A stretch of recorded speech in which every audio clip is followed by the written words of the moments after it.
नमस्कार, मी गौरी सूर्यवंशी. एस मराठीमध्ये आपलं स्वागत. वळूया आजच्या बातमीकडे.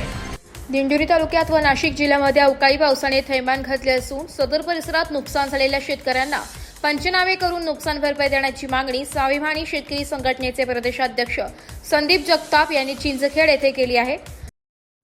मागील 15 ते 20 दिवसापासून संपूर्ण महाराष्ट्रामध्ये जो अवकाळी पाऊस कोसळतो आहे, या अवकाळी पावसामुळे मोठ्या प्रमाणामध्ये शेती पिकांचं नुकसान झालेलं आहे.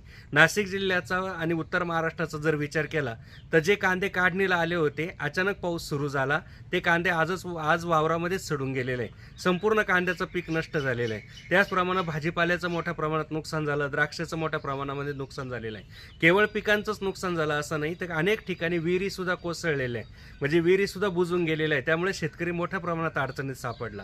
माझी शासनाला विनंती की शासनानं तात्काळ पंचनामे करावे आणि भरीव अशी मदत नुकसानग्रस्त शेतकऱ्यांना द्यावी. त्याचप्रमाणे जे पीक कर्ज शेतकऱ्यांनी घेतलंय ते पीक कर्ज माफ करावं आणि नवीन पीक कर्ज शेतकऱ्यांना द्यावं, तेव्हाच शेतकरी उभा राहील. तसेच अवकाळी पावसाने नुकसान झालेले शेताचे पंचनामे करून शासनाने शेतकऱ्यांना भरीव मदत करावी. तसेच पूर्वीचे पीक कर्ज माफ करून नवीन पीक कर्ज द्यावे, स्वाभिमानी शेतकरी संघटनेचे नेते संदीप जगताप यांनी केले. एस मराठी न्यूजसाठी वृत्त संपादक शामराव सोनवणे, नाशिक.